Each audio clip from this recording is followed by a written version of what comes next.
संगत जी सत्संग की शुरुआत करते हैं और इनवाइट करते हैं शिल्पा अरोड़ा आंटी को। शिल्पा आंटी आप प्लीज आएं और गुरु जी का सत्संग शेयर करें। शुक्राना गुरु जी, क्या आपने मेरे को ये मौका दिया आपका सत्संग करने के लिए। शुक्राना, बहुत बहुत शुक्राना, कोटि कोटि प्रणाम गुरु जी, कोटि कोटि प्रणाम। मैं, गुरु जी कहते हैं तुम कब मेरे से जुड़े हो तुम्हें खुद नहीं मालूम। जब मैंने तुम्हें अपने पास बुलाना है मैं तभी बुलाता हूं, चाहे तुम कितनी ही कोशिश कर लो।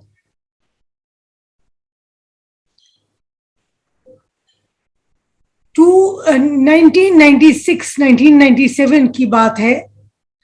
मेरी मदर इन लॉ बड़ी बीमार थी, किडनी फेलियर थी, डायलिसिस पे थी।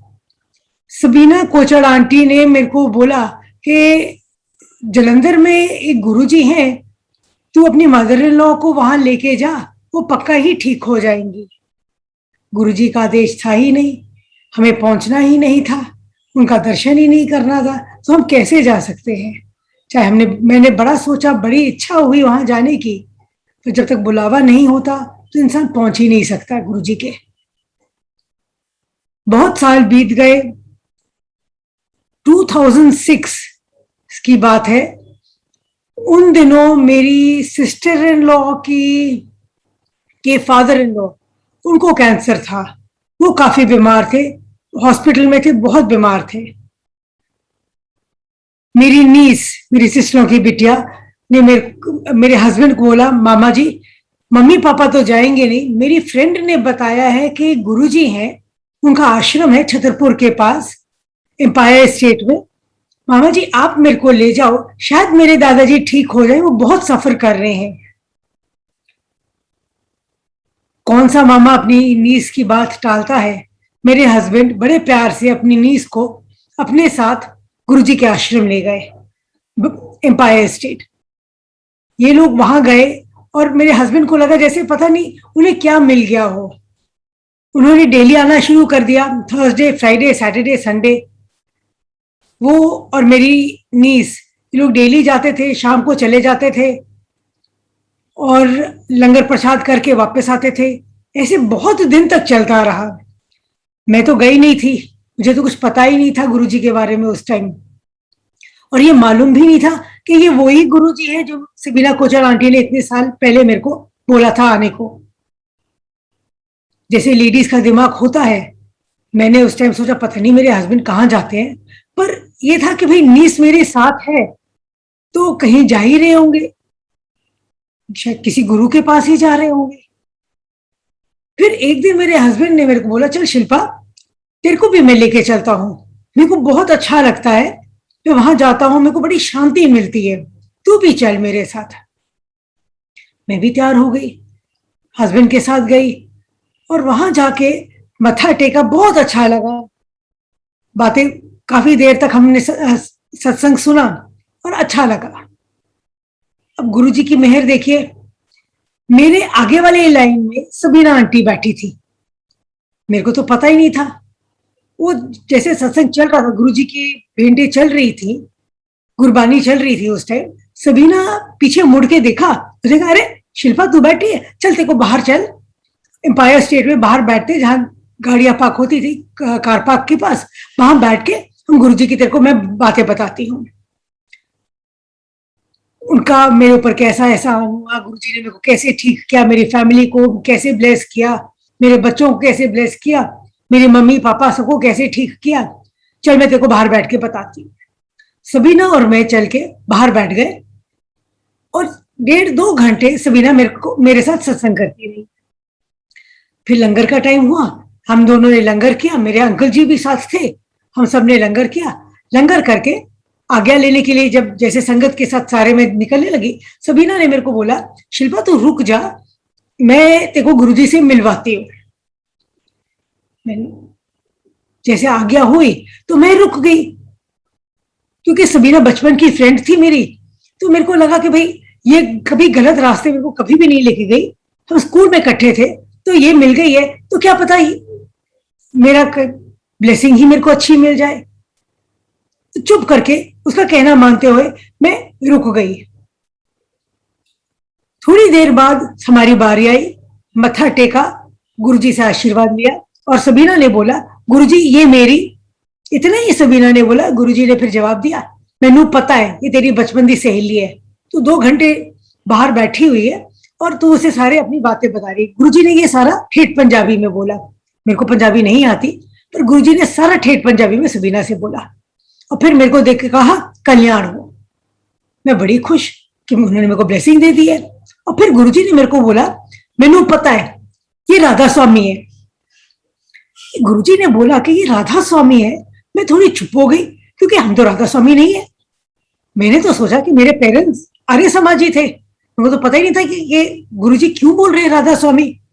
तो ये बात दिमाग में लेके मैं बाहर निकल गई, हस्बैंड को भी बोला, हस्बैंड ने भी कहा कोई बात नहीं, कोई घर चल। अगले दिन सुबह मैंने अपनी मदर को फोन किया, मदर को बोला मम्मी मैं गुरुजी के गई थी, उन्होंने बोला हम राधा स्वामी है। वो कैसे उन्होंने बोल दिया, हम तो आर्य समाजी है, दादी तो घर में हमेशा हवन करती थी। कहती नहीं शिल्पा तेरे को पता नहीं है, तेरे नानके वो राधा स्वामी है, तेरे नानके माने मेरे मदर के नानके वो राधा स्वामी थे। और यहाँ मेरे हस्बैंड की मदर के तरफ से भी सब लोग राधा स्वामी थे। एक तरह से मेरे हस्बैंड की मदर का उन्होंने राधा स्वामी बता दिया और मेरी मदर के पीछे का उन्होंने राधा स्वामी बता दिया, तो पूरी फैमिली ही उन्होंने कवर कर दी। ऐसे तो कभी हुआ नहीं था। मेरी मदर ने मेरे को सारी बात समझाई और उन्होंने कहा शिल्पा अगली बार से मैं भी तेरे साथ चलूंगी। हम लोग रेगुलरली जाने लगे। मैं एक स्पेशल स्कूल में प्रिंसिपल के तौर पे काम करती थी, जल्दी से अपना काम खत्म कर लेती। और हम डेरावाल नगर में रहते थे उस टाइम, तो डेरावाल नगर से हस्बैंड निकलते थे, रानी बाग में मेरा स्कूल था, रानी बाग से मेरे को पिकअप करते थे। पिकअप करते हुए हम लोग फिर गुरुजी के मंदिर एम्पायर स्टेट चले जाते थे। हर थर्सडे फ्राइडे सैटरडे संडे हम लोग एम्पायर स्टेट चले जाते थे और बहुत अच्छा लगता था। मुश्किल से हफ्ता 10 दिन ही हुए, हफ्ता 2 हफ्ते ही हुए होंगे कि एक बार लंगर करके जब हम हाथ धो के आज्ञा की लाइन में लगने लगे तो बिटिया का मेरे को फोन आया। बिटिया मेरी लेडी श्रीराम कॉलेज में उस टाइम पढ़ती थी और बाहर जाने की उसने जिद की बैठी थी कि मेरे को बाहर जाना है एमबीए करने, बाहर मैंने यूरोप जाना है एमबीए करना। हस्बैंड का उस टाइम खास काम था नहीं, तो और मेरी तो प्रिंसिपल की जॉब थी एक स्पेशल स्कूल में, सैलरी भी ज्यादा नहीं थी, 7-8 हजार सैलरी थी। अब इतनी सैलरी में बच्चे को यूरोप भेजना तो इम्पॉसिबल ही है। अब गुरुजी ने क्या सोचा था मुझे तो पता नहीं, पर जब बिटिया का फोन आया था तो बिटिया ने मेरे को बोला मम्मा मेरे को ना एडमिशन मिल गई है ईसेक यूनिवर्सिटी में। मैंने कहा वो कैसे? कहती आपको याद है हम वीडियो कॉन्फ्रेंसिंग करने के लिए एक इंटरव्यू में गए थे तो फ्रेंच एम्बेसी में, तो वहां से मेरे को कॉल आ गया कि Suhani Arora you have been selected to join the ISEC program, the MBA ISEC program. मैं तो बड़ी खुश हुई, गुरुजी के पास गई, मत्था टेका और बोला गुरुजी थैंक यू। मैंने कहा पता है तेरी कुड़ी दा हो गई एडमिशन, ऐश कर। Again it was a very big surprise. बहुत हैरानी थी कि गुरुजी को कैसे पता मेरी बिटिया की एडमिशन हो गई है। फिर से मत्था टेका, बाहर निकल गई, सारे रास्ते सोचती गई फीस कहाँ से आएगी, कैसे एडमिशन तो हो गई है, पैसे कहाँ से आएंगे। ऐसे सोचते सोचते कुछ दिन निकल गए और फिर से ही हुआ। थर्सडे का दिन था, लंगर करके हम बाहर निकले तो बिटिया का फिर फोन आ गया, मम्मा ऑल ओवर द वर्ल्ड से 7 बच्चे स्कॉलरशिप के लिए सिलेक्ट हुए हैं। आपको पता है मैंने स्कॉलरशिप के लिए बैठी थी तो मेरे को स्कॉलरशिप मिल गई है और वो फ्रेंच गवर्नमेंट की स्कॉलरशिप थी, जिसे बिटिया का वहां रहना खाना पीना आना जाना इंडिया और पेरिस के बीच में बिल्कुल फ्री था।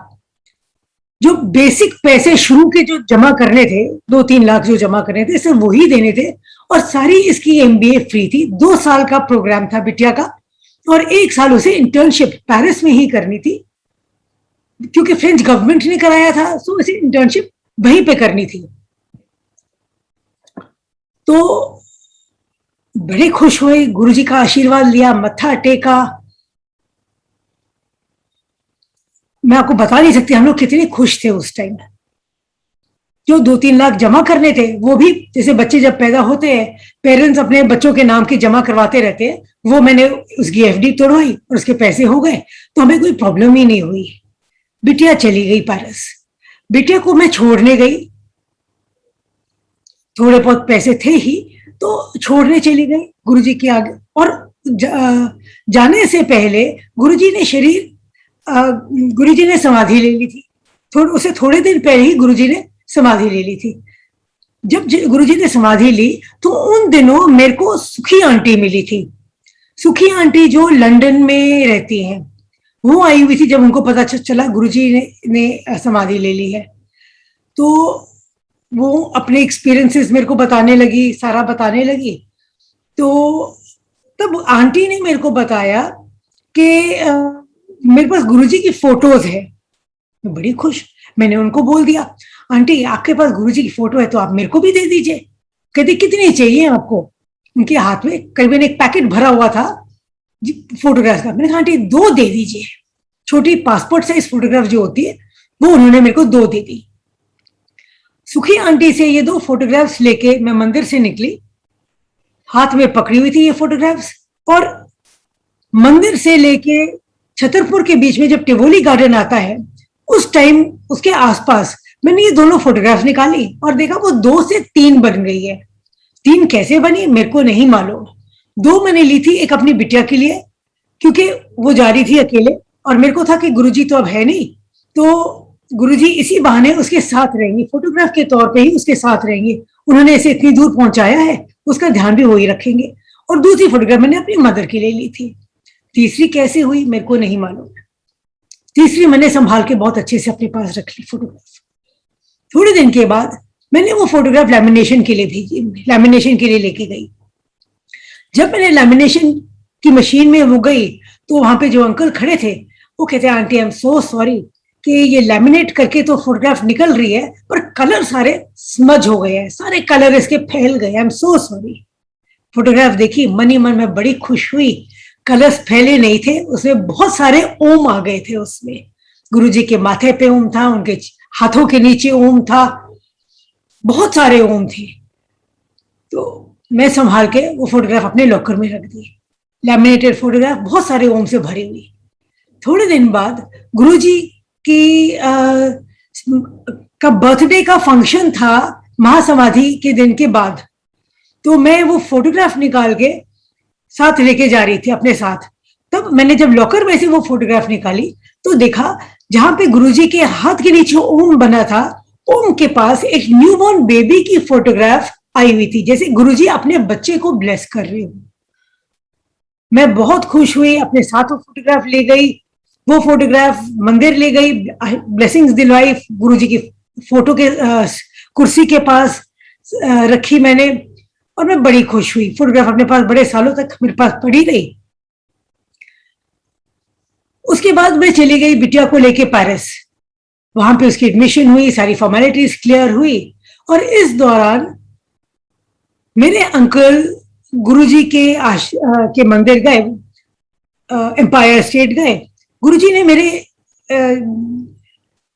लास्ट जब मैं गुरुजी को मिली थी गुरुजी के समाधि लेने से पहले, गुरुजी ने मेरे को बोला था आंटी आप सिर्फ सैटरडे को आना, अब थर्सडे फ्राइडे सैटरडे संडे 4 दिन आते हैं, अब सिर्फ सैटरडे आना। मैं मान गई थी। अब मेरे अंकल थर्सडे को गए, अब क्यों गए मेरे को पता नहीं, पर वो चले गए। वहां एम्पायर स्टेट में लंगर प्रसाद किया, लंगर प्रसाद करके ये लोग वापस गुजरावाला डेरावाला नगर में घर वापस आ रहे थे। हमारे पास एक गाड़ी थी, ओपल एस्ट्रा गाड़ी थी, बहुत, और सीएनजी फिटेड थी, काफी बड़ी गाड़ी थी, सीएनजी थी। तो ये लोग रास्ते में वापस आ रहे थे। मेरे हस्बैंड थे और मेरे अंकल थे और उनके साथ मेरे ब्रदर इन लॉ बैठे थे। ये दोनों गाड़ी में बैठ के वापस आ रहे थे लंगर प्रसाद करने के बाद। सॉरी, एम्पायर स्टेट नहीं था, ये बड़े मंदिर में ये लोग आए थे। तो जब ये राजौरी गार्डन की रेड लाइट के पास गाड़ी रुकी, सामने ही गुरुद्वारा है। तो हुआ क्या इनकी गाड़ी थर्ड थी लाइन में, जैसे रेड लाइट के बाद जो लाइन सी बन जाती है, ये तीसरी पोजीशन में इनकी गाड़ी खड़ी थी। पीछे से एक ट्रक आया और ट्रक ने बहुत बड़ा बुरी तरह इनका एक्सीडेंट हो गया इन लोगों का। उसने बड़ी स्पीड से आया, करीबन 110 की स्पीड से ट्रक आया पीछे से, और हमारी गाड़ी जो है वो बिल्कुल क्रश हो गई, और आगे वाली गाड़ी जो थी वो हमारी गाड़ी के बोनेट पे आ गई, और ट्रक डिक्की को उसने क्रश कर दिया, यहां तक कि बिल्कुल गाड़ी सैंडविच हो गई, खत्म हो गई। सीएनजी भरी हुई थी, आसपास जितने लोग थे सबने सोचा कि जो इस गाड़ी में बैठे हैं वो आज पक्का बचेंगे नहीं। पर गुरुजी की मेहर है, गुरुजी का लंगर प्रसाद करके आए थे, और गुरुजी हमेशा कहते थे मेरे पास आओगे तो मैं घर भी तुम्हें ठीक ठाक ही पहुंचाऊंगा। तो इनको कुछ हो थोड़ी सकता था, कुछ भी नहीं हो सकता था। मेरे अंकल और मेरे ब्रदर इन लॉ दरवाजा खोल के बाहर निकले, कुछ भी नहीं, कोई स्क्रैच नहीं, कुछ, बिल्कुल ठीक ठाक निकले और आराम से घर चले गए। इन लोगों ने मेरे को बताया भी नहीं कि इनको प्रॉब्लम हुई, क्योंकि उन्हें लगा कि शिल्पा बिल्कुल अकेली है पेरिस में, ये डर जाएगी, तो इन्होंने उसे कुछ मेरे को बताया नहीं। जब मैं वापस आई तो मैंने वो गाड़ी पुलिस स्टेशन में देखी और देखा जैसे बिल्कुल डंप वाली गाड़ियां होती हैं, बिल्कुल ही खत्म वैसी गाड़ी थी, और मेरे अंकल बिल्कुल ठीक ठाक थे, कुछ भी नहीं हुआ था, गुरुजी की मेहर। टाइम बीतता गया, कुछ साल बीते, मेरे फादर इन लॉ को कैंसर हो गया, थ्रोट कैंसर। ना वो स्मोक करते थे, ना वो तंबाकू सिगरेट वगैरह कुछ भी नहीं लेते थे, ड्रिंक भी नहीं करते थे, पर थ्रोट कैंसर कैसे हुआ हमें नहीं मालूम। जनवरी का टाइम था, काफी बीमार थे, हॉस्पिटल में थे। हम गुजरावाला डेरावाल में थे, तो सुंदरलाल जैन हॉस्पिटल अशोक विहार में, वो हमारे घर के पास था, तो बाबूजी को हमने वहां एडमिट किया। वो आईसीसीयू में काफी दिन तक रहे, और फिर इनमें डॉक्टर्स ने उनको जवाब दे दिया जी हम कुछ नहीं कर सकते इनका, या तो आप इन्हें घर ले जाइए या आप जो मर्जी करें, आप यहां से ले जाइए, बहुत दिन से हॉस्पिटल में, हम कुछ भी नहीं कर सकते। बेटे के बोर्ड एग्जाम से, 12th का बोर्ड का ईयर था, मेरा जॉब था, बड़ी मुश्किल से घर संभालना, बेटे का बोर्ड का की तैयारी करवाना और काम पे भी जाना, बहुत मुश्किल टाइम निकला था हमारा। जब डॉक्टर्स ने बोला मैंने जवाब अब हम कुछ नहीं कर सकते, इनको आप ले जाइए, तो गुरुजी की मेहर है, Delhi heart and lung institute के किसी डॉक्टर से मेरे हस्बैंड की रात को बात हुई है। जब डॉक्टर्स ने बता दिया इनको ले जाइए, तो उन्होंने कहा सर आप इनको ना आप हमारे हॉस्पिटल ले आइए, हम इनकी ट्रीटमेंट वहां करेंगे। अगले दिन एम्बुलेंस आई, पूरी जैसे इमरजेंसी वाली एम्बुलेंस होती है, हार्ट एंड लंग वालों ने भेजी, और बाबूजी को हमने शिफ्ट करना था।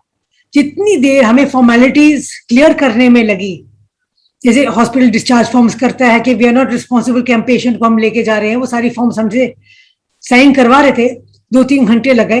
और उस टाइम इतनी खुशबू थी जैसे गुलाब की कितनी सारी बॉटल्स वहां पे खोल दी हो। मेरे को मालूम था मेरे गुरुजी साथ है, बिल्कुल कुछ नहीं होएगा, बाबूजी को बिल्कुल ठीक हो जाएंगे। हार्ट एंड लंग बाबूजी को लेके गए, वहां पे पता चला इनको कैंसर है। राजीव गांधी से इलाज शुरू हुआ, बाबूजी 4th स्टेज कैंसर के थे, और 4 साल उन्होंने कैंसर में निकाले। गुरुजी ने इतनी मेहर की उनपे कि बाबूजी को कुछ भी नहीं पता चला, कोई सफरिंग नहीं। हाँ, केमोथेरेपी वगैरह करवाते थे, दवाइयां चलती थी, पर जैसे लोगों को होता है कि भाई हेयर फॉल हो रहा है, बॉडी एक हो रहा है, वॉमिटिंग्स हो रही है, ऐसे बाबूजी को कुछ भी नहीं था, बिल्कुल ठीक थे। और 4 साल बाबूजी ने गुरुजी की मेहर से निकाले। इस दौरान मैं स्कूल की प्रिंसिपल थी, मेरे को एक फंक्शन में, जैसे स्कूल के प्रिंसिपल्स को एनुअल फंक्शंस में बोलने को बोला जाता है, हमारे स्कूल का भी एनुअल फंक्शन था और मेरे को स्पीच देनी थी। मैं हमेशा ही बिल्कुल पीछे, जैसे स्कूल में बच्चे जो पीछे बैठते हैं, मैं उनमें से कंप्लीटली इंट्रोवर्ट, ना ज्यादा बोलना, चुपचाप रहना।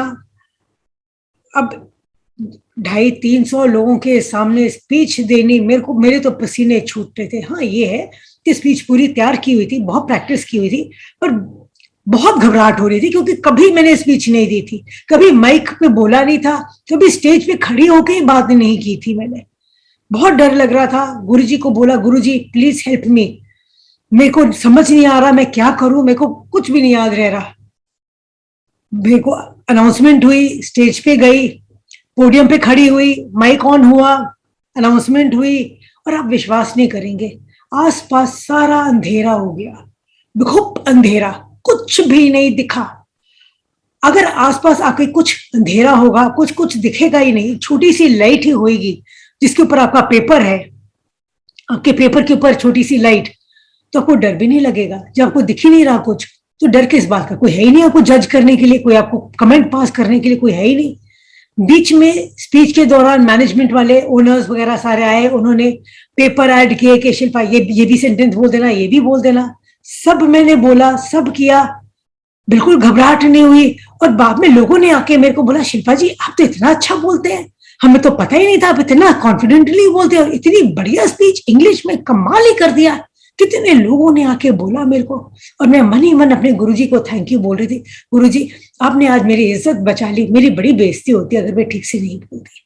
बड़ा शुक्राना किया गुरुजी का। थोड़े जब बाबूजी बीमार थे, बाबूजी ने कहा कि शिल्पा मेरे को जाना है केमोथेरेपी के लिए, तो गुजरावाला टाउन में हमारा घर था फर्स्ट फ्लोर पे, मैं वहां कैसे जाऊंगा, कैसे थेरेपीज के लिए जाऊंगा, कैसे सारी ट्रीटमेंट कराऊंगा, मेरे को ना तुम लोग गुड़गांव छोड़ दो। मेरी सिस्टर, एक बड़ी वाली जो सिस्टर इन लॉ है, वो उस टाइम गुड़गांव में है, गुड़गांव में रहती थी, तो उनका पीजी था, तो बाबूजी ने बोला कि उसके पास पीजी भी है, नीचे वाला कमरा है, ना सीढ़ियां चढ़नी है ना कुछ है, तो तेरे को स्कूल भी जाना होता है, तेरे को बड़ी मुश्किल होगी बेटा, तो मैं अपनी बड़ी बेटी के घर रह जाता हूँ। हम बाबूजी को वहां ले गए, और दीदी, उनके घर वालों ने, बेटा, सबने बड़ी सेवा की बाबूजी की, और थोड़े ही दिन में बाबूजी ने बोल दिया मैं तो आ ही गया हूँ, तुम लोग भी अपना सारा काम वाइंड अप करो, और तुम लोग भी दिल्ली गुड़गांव शिफ्ट हो जाओ। हस्बैंड का खास काम तो था ही नहीं, तो हम लोग भी गुड़गांव शिफ्ट हो गए। बस थोड़ी टाइम मांगा बाबूजी से, क्योंकि बेटे के 12th के बोर्ड एग्जाम्स चल रहे थे, तो हमने कहा बाबूजी जैसे इसके एग्जाम्स खत्म होंगे हम लोग भी शिफ्ट हो जाएंगे। बाबूजी को थेरेपी कराना, बाबूजी की ट्रीटमेंट कराने के लिए मेरे को जाना पड़ता था, हॉस्पिटल जाना पड़ता था, और बेटे को एग्जाम्स दिलवाने मेरे पेरेंट्स जाते थे, उसे गाड़ी छोड़ने जाना, एग्जामिनेशन सेंटर लेके आना, सब कुछ करना। सिर्फ बीच में मैं इसके ट्यूटर को मिलने गई बीच में, तो उसको मैंने बोला सर ये पढ़ाई कैसे कर रहा है, कहता मैम मेरे को बिल्कुल नहीं मालूम, बोर्ड के का पेपर देने तो जा ही रहा है, पर पास होएगा कि नहीं होएगा मेरे को नहीं मालूम, ये लास्ट बेंच पे बैठे रहता है और सारा टाइम रोता रहता है। मेरे को मालूम है इसके दादाजी बहुत बीमार है, पर इसकी भी जिंदगी का सवाल है, 12th के एग्जाम्स हैं, पता नहीं मैडम, मैं कोई गारंटी नहीं लेता, चाहिए टॉपर बच्चा रहा है, पर अब मैं कोई जिम्मेवारी नहीं लेता इस बच्चे की, मैं कुछ कर नहीं सकती थी, घर के हालात ही ऐसे थे, गुरुजी पे छोड़ दिया। और आप विश्वास नहीं करेंगे, गुरुजी की इतनी मेहर, साहिल मेरे बेटे ने टॉप किया Delhi public school Mathura road commerce section में, ही गॉट अ 97%। सिर्फ गुरुजी कर सकते हैं ये, ठीक है बच्चे ने बहुत मेहनत की, पर जब तक ऊपर वाले की ब्लेसिंग्स ना हो, आशीर्वाद ना हो, मेहर ना हो, कुछ भी नहीं हो सकता। इसका रिजल्ट आया, इसने कहा मम्मा एग्जाम्स तो हो गए, 12th तो खत्म हो गया, मैंने लॉ करनी है, तो मामा मैंने एग्जाम्स भी देने हैं, मेरे को एग्जाम्स दिलवा दो, अगर एडमिशन होएगी तो मैं एग्जाम्स मैंने देने हैं, और एडमिशन हो गई तो ठीक है, ना तो दिल्ली यूनिवर्सिटी में आ ही जाऊंगा। कौन से पेरेंट्स अपने बच्चों को मना करते हैं। मैंने कहा चल बेटा तू दे दे। इसने सिम्बायोसिस पुणे का एग्जाम भी दिया, जिसके लिए वैसे पुणे लेके गई, और इसने क्लैड का एग्जाम दिया, नेशनल लॉ स्कूल का भी एग्जाम दिया, और फिर गुरुजी की मेहर, इस हालात के दौरान भी बेटे की दोनों जगह एडमिशन हो गई। क्लैड में ये थर्ड, बहुत हाई रैंकिंग इसकी आई, जिसके कारण इसे NUJS national law school Calcutta में इसकी एडमिशन हो गई, और इसे सिम्बायोसिस में भी हो गई। सिम्बायोसिस में पहले हुई इसकी एडमिशन, जब इसकी एडमिशन हुई हम पैसे जमा करने ही वाले थे, तो इसने मेरे को बोला मामा एक दिन रुक जाओ, क्लैड का रिजल्ट आने वाला है, एक दिन रुक जाओ, अगर क्लैड के थ्रू मैं नेशनल लॉ स्कूल में हो जाता हूँ तो आपकी फीस भी ज्यादा नहीं लगेगी, सिम्बायोसिस की फीस भी ज्यादा है, और ये नेशनल लॉ स्कूल है तो वो बेटर भी होगा। तो हम रुक गए और उसका कैलकाटा लॉ स्कूल में इसकी एडमिशन हो गई। 5 साल इसने लॉ किया और 4th ईयर में बेटा था कि Luthra and Luthra law firm की जैसे कंपनीज आती हैं कॉलेजेस में बच्चों को पिकअप करने के लिए, तो इसे 4th ईयर में ही Luthra and Luthra law firm ने बेटे को पिकअप कर लिया। ये तो बड़ा खुश 4th ईयर में, मामा मेरे को तो उन्होंने पिकअप कर लिया है, 50,000 भी दे दिए, मेरी तो नौकरी कंफर्म्ड है, मेरे को 5th ईयर करने की जरूरत ही नहीं है। समझाया, मैंने कहा ना बेटा 5th ईयर तो तेरे को करना ही है, तो कल का तो हमें पता ही नहीं है, तू ये पक्का कर ले। तो गुरुजी की मेहर से उसने पढ़ाई तो कर ही ली, कॉलेज खत्म करने से पहले ही गुरुजी ने इसे नौकरी भी दिलवा दी, और आज की डेट में गुरुजी की मेहर से वो पार्टनर भी है, और he is the youngest partner in a law firm in India. जब ये हुआ तो बिटिया मेरी, जब ये पढ़ ही रहा था बेटा, तो बिटिया का कोर्स खत्म हो गया और पेरिस में उसकी इंटर्नशिप भी खत्म हो गई। उसने कहा इंडिया आने से पहले कहती है मम्मा मैंने ना शादी करनी है, मेरा एक फ्रेंड है, वो स्टैनफोर्ड यूनिवर्सिटी में फाइनेंशियल एमबीए कर रहा है, तो मैंने उससे शादी करनी है, बॉम्बे में रहते हैं, बहुत अच्छी फैमिली है। तो गुरुजी की मेहर, ना लड़की के लिए देखना पड़ा ना कुछ, उन्होंने खुद ही सारा सोच के रखा था। बिटिया का भी रिश्ता हो गया। जिस दिन शादी होनी थी, सुबह जैसे 7th का टाइम था, इतनी बारिश हुई मैं आपको बता नहीं सकती। सारे रिश्तेदार मेरे को बोल रहे थे शिल्पा नीचे शाम का फंक्शन कैसे होएगा, गार्डन तेरा सारा ओपन में है, सारा गार्डन है तो पानी से भरा होगा, तो बहुत बुरी हालत होगी, सबके कपड़े खराब हुए, क्या करेगी तू, बारिश बंद ही नहीं हो रही। कोई मेरे को बोल रहा है कि कोई पतीला उल्टा करके रख दे, कोई कुछ बोल रहा है कि किसी तरह बारिश होए, कोई कह रहा है कोई किसी कबूतरों को दाना डाल दे। हर बंदा जो आ रहा है कोई अपनी कमेंट पास कर रहा है। मैंने गुरुजी पे छोड़ दिया, मैंने कहा वो इतनी दूर लेके आए हैं, रात का फंक्शन भी उन्होंने ही निपटाना है, मेरे को तो पता नहीं है। और फिर गुरुजी की मेहर, पूरे गार्डन में रात को जहां पे पंडाल में बिटिया का फंक्शन था, घास में एक बूंद पानी भी नहीं था, कोई बोल भी नहीं सकता था कि आज सुबह बारिश हुई है। मेरा ब्रदर आया, उसने जो स्टेज था उसके नीचे पत्थर वत्थर स्टेज के नीचे एक्स्ट्रा लगवाए, ये ना हो कि बहुत सारे लोग स्टेज के ऊपर चढ़ जाए और वो धस ही जाए, स्टेज ही धस जाए।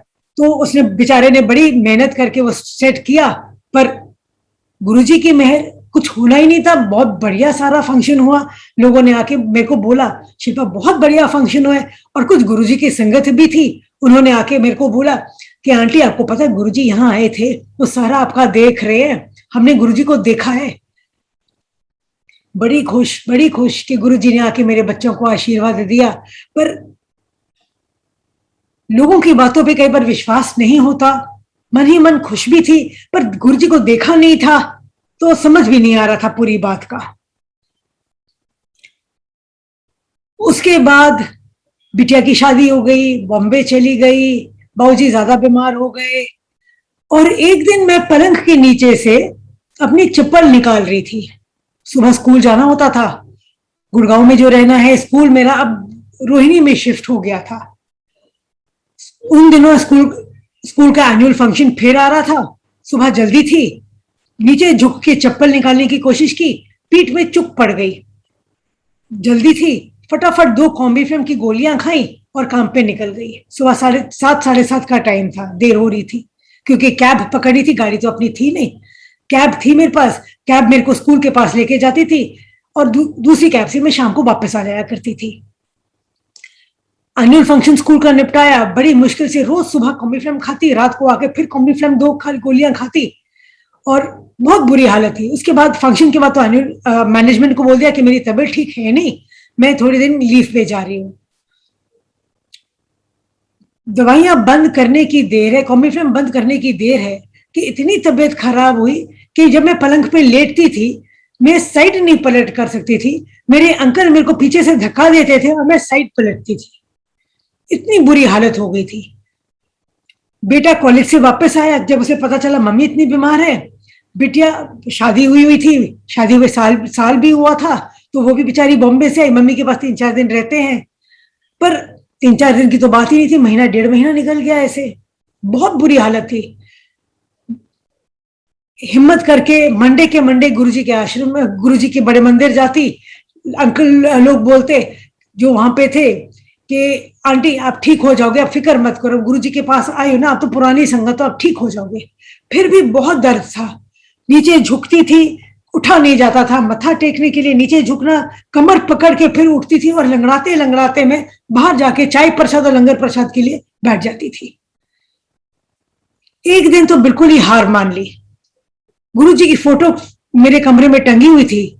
गुरुजी के आगे हाथ जोड़ के बोला, गुरुजी या तो आप मेरे को उठा लीजिए, ऐसे टॉयलेट जाना है, कुछ करना है, मेरे से उठा नहीं जाता।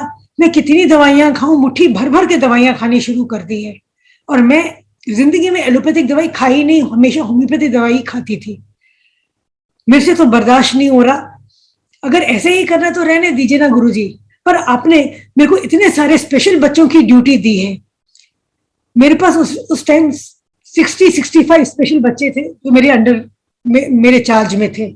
तो अगर आपने मेरे से इन बच्चों की सेवा करवानी है तो आपने मेरे को ठीक करना है। मेरे अपने दोनों बच्चे तो एक तरह से सेटल हो ही गए हैं। बेटा मेरा कॉलेज में पढ़ रहा है, बेटा की आपने शादी करी दी है। तो अगर आपने मेरे को चलाना है और इन बच्चों की सेवा करानी है तो आपको मेरे को ठीक करना ही पड़ेगा। और ऐसे ही हुआ। मुश्किल से हफ्ता 10 दिन के बाद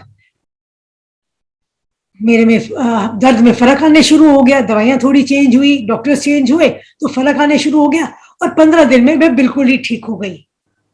गुरुजी की मेहर, उसके बिना तो कुछ भी नहीं हो सकता। जो उस कंडीशन मेरी हालत थी और अब जो मेरी हालत है, जमीन आसमान का फर्क है।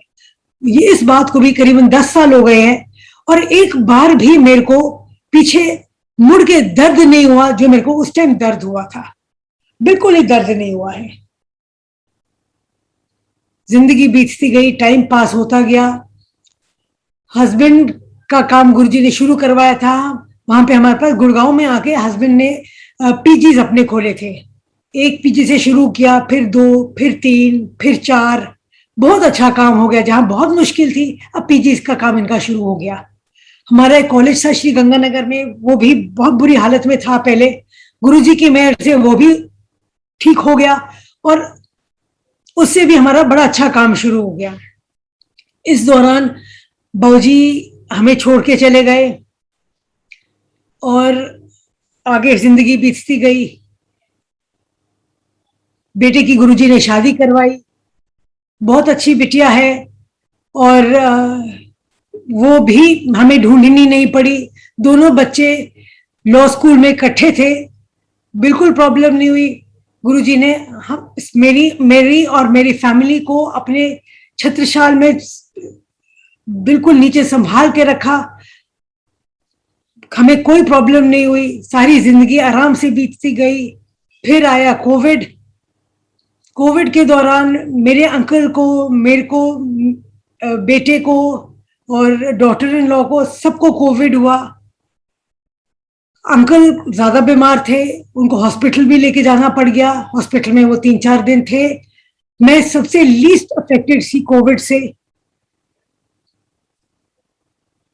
सब ठीक ठाक हो गया, इंजेक्शंस भी लग गए, सब कुछ हो गया। फिर उसके बाद सेकेंड वेव में मेरी बिटिया, सन इन लॉ, सबको कोविड हुआ। उसके इन लॉज सबको कोविड हुआ। उनको बहुत बुरा अटैक हुआ। गुरुजी ने उसकी फैमिली को भी और उसके बेटे को संभाल के रखा, क्योंकि बिटिया मेरे को बताती थी, मम्मा मैं अंदर एक कमरे में लेटी हुई हूँ, उसकी मदर इन लॉ हॉस्पिटल में, उसके फादर इन लॉ भी हॉस्पिटल में, उसका बेटा 4 साल का बेटा अकेला ड्राइंग रूम में बैठे टीवी के सामने बैठा रहता था। हस्बैंड बीच में जाके मास्क वगैरह पहन के बेटे को खाने को दे देते थे, क्योंकि बिटिया की तबीयत इतनी खराब थी कि वो उठ नहीं सकती थी। पर गुरुजी ने सबको संभाल के रखा, सबको संभाल के रखा। किसी को कोई प्रॉब्लम नहीं हुई। आज सब लोग ठीक ठाक है, बिल्कुल प्रॉब्लम नहीं है। सेकेंड वेव के दौरान गुरुजी की मेहर से बच्चों ने बात घर में छेड़ी कि मम्मा हमें ना हम एक फ्लोर में रहते हैं, 3 बेडरूम फ्लोर है, रूफ राइट्स हमारे पास है। तो बच्चों ने बोला कि मम्मा जगह कम पड़ रही है, कोई आया गया रहता है तो जगह कम हो जाती है, छत पे एक कमरा डाल लेते हैं। तो ये जनवरी की बात है, इसी साल जनवरी की बात है। जब ये बात हमने छेड़ी, हमारे आसपास जो रहते, हमारे जो नीचे वाले हैं उनसे भी बात की, सबने, पड़ोसी वगैरह, उन्होंने पहले तो ऑब्जेक्ट किया, नहीं जी ऐसे नहीं कर सकते, सबके 3 बेडरूम्स बने हुए हैं, सिर्फ आपके पास रूफ राइट है, ये थोड़ी आप कमरा ऊपर डाल सकते हैं। बड़ी प्रॉब्लम हुई, गुरुजी पे छोड़ दिया। और एक दिन सुबह बड़ी परेशान बैठी थी कि बच्चों का बड़ा मन था, तो सुबह में रोज अमृत वेले का गुरुजी का जो सत्संग होता है वो सुनती हूँ, काफी अरसे से सुन रही हूँ। तो उसमें एक दिन उन्होंने मेरे को बोला कि जब कोई कष्ट आए तो सुंदरकांड का पाठ और जपजी साहब का पाठ आप किया करें। तो मैंने ये सोचा कि मैं करना शुरू करती हूँ। तो जब ये, मेरे को पंजाबी बिल्कुल नहीं आती, ना मेरे को समझ आती, ना मेरे को बोलनी आती है। ये मैं दोपहर के टाइम करना शुरू किया और गुरुजी के मेहर से अब आस पड़ोस वाले भी कैसे मान गए मेरे को नहीं मालूम। सारा काम हुआ, कोविड का सेकेंड वेव चल रहा है। मैं बच्चों को पहले बोला था, बेटा सेकेंड वेव है, आर यू सर्टेन कि कोई प्रॉब्लम तो नहीं होगी? मैंने कहा मम्मा कोई लेबर अंदर नहीं आएगी, कोई कुछ नहीं होएगा, आप शांति से बैठो, चुप होके काम होने दो। और गुरुजी ने ऊपर छत पे हमारा एक बहुत सुंदर कमरा बच्चों का बनवा दिया। आस पड़ोस वाले ने कुछ नहीं बोला, किसी को प्रॉब्लम नहीं हुई। चाहे हमारे यहाँ लेबर आती थी, चाहे वो अंदर नहीं आती थी, गेट पे ही आती थी, आंटी पानी दे दीजिए, ठंड गर्मी बड़ी है, जून जुलाई का टाइम था, मई जून का टाइम था, बर्फ दे दीजिए। थे दूर ही, पर इंटरेक्शन तो थोड़ा बहुत था। पर अगेन गुरुजी की मेहर, किसी को कोई प्रॉब्लम नहीं हुई, कोई कोविड की प्रॉब्लम नहीं हुई, पूरी बिल्डिंग में किसी को प्रॉब्लम नहीं हुई। काम बड़े शांति से, बहुत अच्छे से, सुंदर तरीके से सारा बच्चों का काम गुरुजी ने काम करवाया।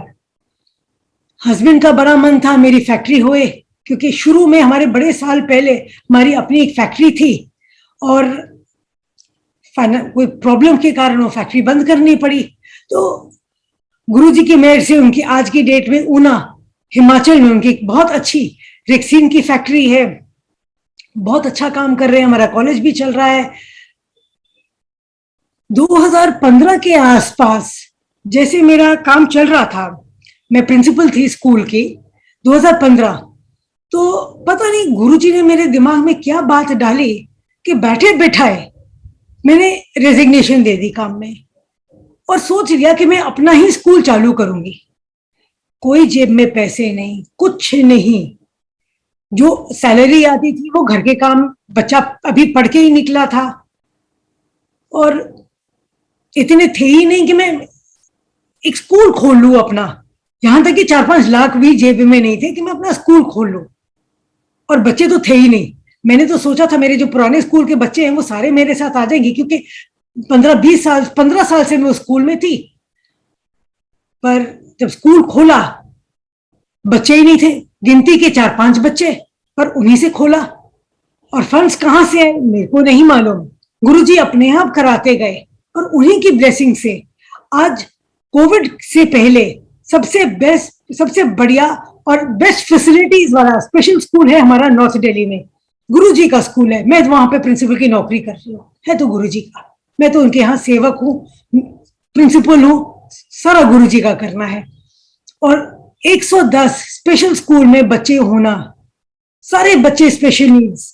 फंडिंग कहाँ से आती है मुझे नहीं मालूम, गुरुजी अपने आप करवाते हैं। और ये नहीं कि इस स्कूल में बच्चे आ रहे हैं और जा रहे हैं, इस स्कूल में नॉर्थ दिल्ली में कोई स्कूल इतना नहीं होगा जितनी फैसिलिटीज गुरुजी यहाँ पे इन बच्चों को दे रहे हैं, वो अपने बच्चों का कर रहे हैं। Best to best facilities, special Olympics Bharat के साथ स्कूल का टाई अप करवाया, बच्चों को नेशनल ओपन स्कूल से एग्जाम्स दिलवाए, सब कुछ गुरुजी। कोविड के दौरान स्पॉन्सर्स टूट गए, बहुत सारे हमारे जो कनेक्ट, फीसें आनी बंद हो गई, पर गुरुजी की मेहर से वो स्कूल अभी भी चल रहा है। फंड्स कहाँ से आते हैं गुरुजी ही जानते हैं। गुरुजी अपने बच्चों का ध्यान हमेशा ही रखते हैं। महीना खत्म होने से पहले कहीं ना कहीं से किसी का फोन आ जाता है, आंटी ये पैसे हम आपको भिजवा रहे हैं, आंटी ये आपको भिजवा रहे हैं, हमारे घर में ये गुड न्यूज हुई है, हमारा ये काम हुआ है, आंटी हम ये कर रहे हैं। तो स्टाफ की सैलरीज, रेंट सब गुरुजी अपने अपने से करा रहे हैं, कोई प्रॉब्लम नहीं है। और गुरुजी की मेहर से मेरे ख्याल से हम कल फिर से कोविड के बाद बच्चों को कोविड प्रोटोकॉल के थ्रू बच्चों को फिर से लाने की कोशिश करेंगे। ऑनलाइन करते रहे हैं, अब फिजिकल क्लासेस हम कल से फिर से शुरू करने की कोशिश कर रहे हैं। गुरुजी जानी जान है, उनको सब कुछ पता है, किसको किस चीज की जरूरत है, किसकी नहीं जरूरत, वो ही जानी जान है, वो ही सबका ध्यान रखते हैं। उनके आशीर्वाद, उनकी मेहर के बिना हम एक पत्ता नहीं हिला सकते, कुछ भी नहीं हिल सकता। मेरा ध्यान रखना, मेरे बच्चों का ध्यान रखना गुरुजी ही जानते हैं। हम बेवकूफों की तरह, मैं अपने आप को तो सच्ची बेवकूफ बोलती हूँ। मैं जब गुरुजी थे, गुरुजी एम्पायर स्टेट में कैबिनेट में बैठे होते थे और इतने सुंदर लगते थे। मेरे को अच्छी से याद है वो दिन, जिस दिन मैं फर्स्ट लाइन में बैठी थी, गुरुजी कैबिनेट में बैठे हुए थे और बड़े स्मार्ट नाइकी के जूते उन्होंने पहने हुए थे, बड़ी स्मार्ट टी शर्ट पहनी हुई थी, स्पोर्ट्स टी शर्ट पहनी हुई थी, ट्राउजर्स पहने हुए थे और गुरुजी के जूते पहन के मैं सोची थी कितने स्मार्ट लग रहे हैं गुरुजी, कितने अच्छे जूते पहने हुए हैं।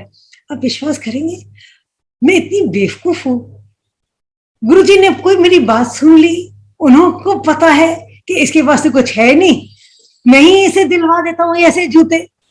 मेरी सिस्टर किसी रेस में गई, वो रीबॉक इंस्ट्रक्टर है, रीबॉक का कोई स्पोर्ट्स मीट थी, वहां पे गई, वहां पे रीबॉक के जूते बांट रहे थे।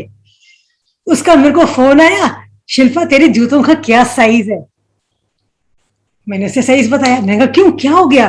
कहती यहाँ पे ना जूते मिल रहे हैं फ्री, तेरे को पैसे भी नहीं मिले देने पड़ेंगे, मैं तेरा एड्रेस लिखवा रही हूँ, तेरा नाम लिखवा रही हूँ और तेरे घर भी पहुंच जाएंगे, तेरे को आने की भी जरूरत नहीं है।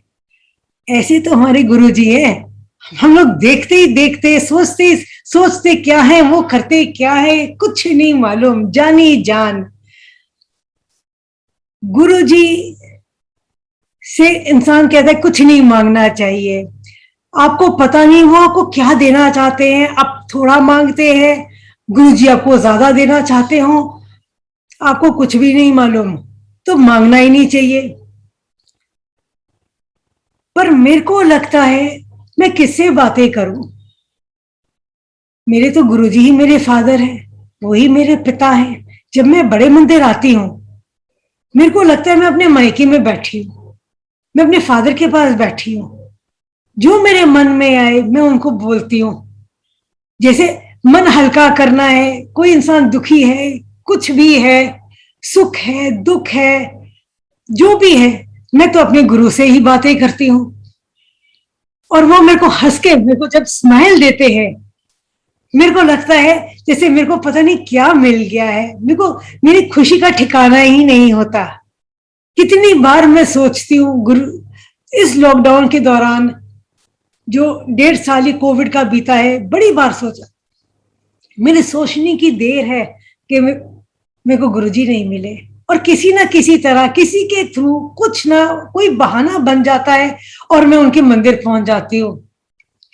चाहे मेरे को सिर्फ जल प्रसाद मिला हो, चाहे मेरे को चाय प्रसाद मिला हो, पर गुरुजी का आशीर्वाद हमेशा ही मेरे साथ रहा है, हमेशा ही मेरे साथ रहा है। कितनी बार होता है मैं बाहर खड़े होकर सोच रही होती हूँ कि पहले तो हमें ये मिलता था, अब मेरे को मिला नहीं, बहुत अरसे से ये चीज नहीं मिली। और आप विश्वास नहीं करेंगे, थोड़ी देर में एक अंकल आ जाएंगे या माली अंकल आ जाएंगे, कोई आ जाएगा, आंटी ये आप ये ले लो, ये प्रसाद हम बांट रहे, ये आप भी ले लो। कितनी बार ऐसे हो चुका है कि मैं वहां खड़े होकर सोचती हूँ और गुरुजी मेरी फरमाइशी पूरी कर देते हैं। और अभी भी आज की ही बात ले लीजिए कैसे मेरे को फोन आया, मेरे को नहीं मालूम। एक अंकल का फोन आया, मैं उनको जानती भी नहीं हूँ। उन्होंने कहा आंटी आपने गुरुजी का सत्संग करना है, ये बड़े मंदिर की तरफ से है। मैंने कहा अंकल मेरे को तो पता नहीं है। कहते हाँ आंटी हम 1 साल से कर रहे हैं, आपको नहीं मालूम? मैंने कहा नहीं अंकल। कहते नहीं आंटी आपको आज करना है, आप करोगे? मैंने कहा अंकल अगर गुरुजी का आदेश है तो मैं जरूर करूंगी। फिर उन्होंने कहा आंटी आपको 1 घंटा बोलना पड़ेगा, आप बोल सकोगे 1 घंटा? मैंने कहा अंकल अगर गुरुजी का आदेश है तो मैं जरूर बोलूंगी। गुरुजी हमेशा कहते थे कि जो बोलता है उसका भी कल्याण और जो सुनता है उसका भी कल्याण। अब मेरा क्या कल्याण करना है वो तो मेरे को पता नहीं, पर मेरे को अपने साथ जोड़े रखे, मेरे को अपने साथ अपने पास बनाए रखे, मेरे को और तो कुछ चाहिए ही नहीं। मैं यही चाहती हूँ गुरुजी मेरे को छोड़े नहीं, कभी भी नहीं छोड़े। मेरे को लगेगा जैसे पता नहीं मेरा कितना बड़ा नुकसान हो गया है अगर गुरुजी मेरे को कभी छोड़ दे। अभी भी मैं सत्संग कर रही हूँ, सामने गुरुजी की फोटो है जिसमें गुरुजी स्माइल कर रहे हैं और मेरे को लग रहा है गुरुजी सारी मेरी बातें सुन रहे हैं और मेरी बातें सुन के मेरे को स्माइल दे रहे हैं। लोग कहते हैं कि गुरुजी आशीर्वाद देते हैं, किसी के सपने में आते हैं, किसी को जल प्रसाद देते हैं। मैं तो हमेशा गुरुजी को कहती थी गुरुजी आप तो मेरे सपने में भी नहीं आए, गुरुजी आप मेरे पास आते ही नहीं हो। पर मैं अपने आप से तसल्ली कर देती हूँ गुरुजी मेरे को अपने मंदिर तो बुला लेते हैं। आज जैसे आप लोगों के सामने मैं सत्संग कर रही हूँ, मेरे को लग रहा है जैसे मैं मंदिर में ही पहुंची हुई हूँ। ऐसे ही एक बार हुआ था कि मैं अपने स्पेशल बच्चों को गुरुजी के आशीर्वाद से अमृतसर मत्था टिकाने ले गई। बिल्कुल प्रॉब्लम नहीं हुई, बिल्कुल ही प्रॉब्लम नहीं हुई। स्पेशल बच्चों को अमृतसर लेके जाना आसान काम नहीं है। आराम से दर्शन हुए, लंगर प्रसाद बच्चों का हुआ, बहुत बढ़िया दर्शन हुए और वापसी में बच्चों को डुगरी मत्था टिकाते हुए मैं वापस आई। डुगरी के मंदिर में हमने एंटर किया और आप विश्वास नहीं करेंगे, दीवारों पे जैसे शहद होता है और नहीं शहद नहीं, जैसे बारिश की बूंदें होती है, बिल्कुल दीवारें गीली हो गई। यहां तक कि उस टाइम जो सेवादार थे डुगरी के मंदिर में, उन्होंने आके भी देखा कि आंटी ये तो दीवारें बिल्कुल गीली हो गई हैं। मैंने कहा गुरुजी ने अपने बच्चों को बुलाया, अपने स्पेशल बच्चों को बुलाया, तो गुरुजी ने आशीर्वाद तो देना ही है ना। तो ऐसे ही गुरुजी ने मेरे घर में भी आके आशीर्वाद दिया।